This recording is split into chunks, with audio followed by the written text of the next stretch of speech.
Hi everyone. This is Mercedes' second crack at making a slope-backed variant of its bigger than the GLC, smaller than the GLS 4x4. In its favor, the new GLE SUV is a fine, well-rounded car, so the coupe has decent underpinnings.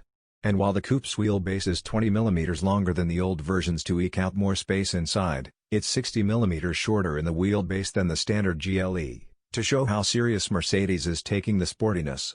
That boat roofline summit's 77 mm lower than the regular GLE's too, and Mercedes tells us the coupe has been styled to be less fussy than the old one, promising emotively appealing sportiness and sensuous elegance. Inside, you're greeted by huge twin screens. Behind that, there's 3 seats, with enough headroom for adults to use them. Underneath, there's standard all-wheel drive, air suspension, and a choice of turbocharged 6-cylinder petrol and diesel engines, while the V8 is reserved for AMG's daft GLE 63S.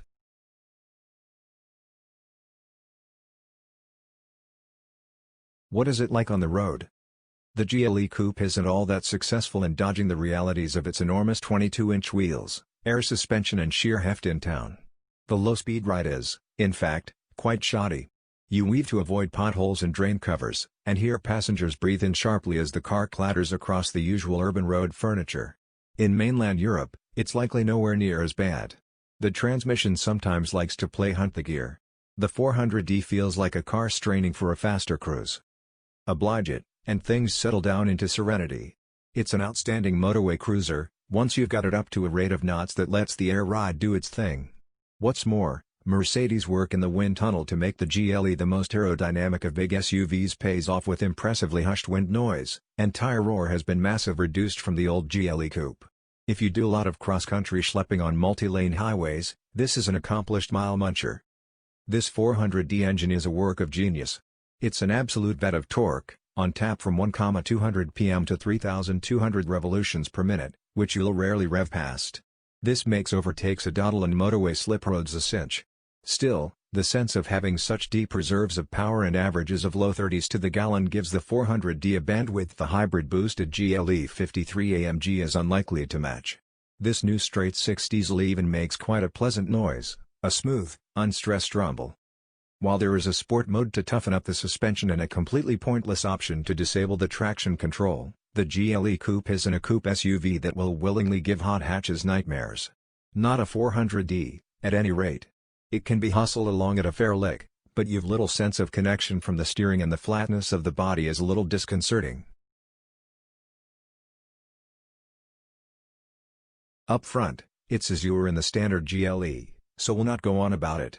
The standard 2x12.3-inch screens are crisp and impressive, but the sheer quantity of features, and the many ways to go about navigating them, touchpads on the steering wheel, touchpad on the center console, or touch the screen itself, will baffle the wits out of most folks for the first couple of days. Apple CarPlay is standard, as is Android Auto. So let's retire to the back seats, where things are different from the regular GLE. Darker, for one, mostly due to the microscopic rear window. No back wiper either, so you'll be depending on those backup cameras in the winter.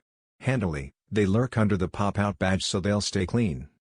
However, the real attack of common sense comes in the packaging back here, because this is a coupe SUV that can seat adults in the second row. Even for a 6-footer behind a 6-footer, there's sufficient headroom under the sloping ceiling, and legroom aplenty. The middle seat requires an especially narrow backside, so it's not a full-time 5-seater, but this is a decently packaged effort. The tailgate is, of course, electrically raised and lowered, revealing a flat loading bay that's sharply cut off by the coupe pretensions. Got a dog, a mountain bike, or grass clippings for the tip? Stick with the boxier GLE. Here boot space has shrunk from 825 liters to 655 liters.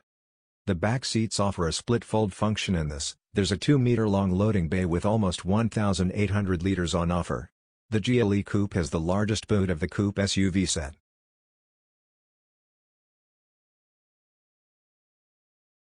Coupe SUVs with enormous grilles, huge badges and a self-important sense of look at me are tricky cars to like. That said, this deliberately form-over-function offering is at least a viable family car space-wise, and it's a fine long-distance GT. Thanks for watching.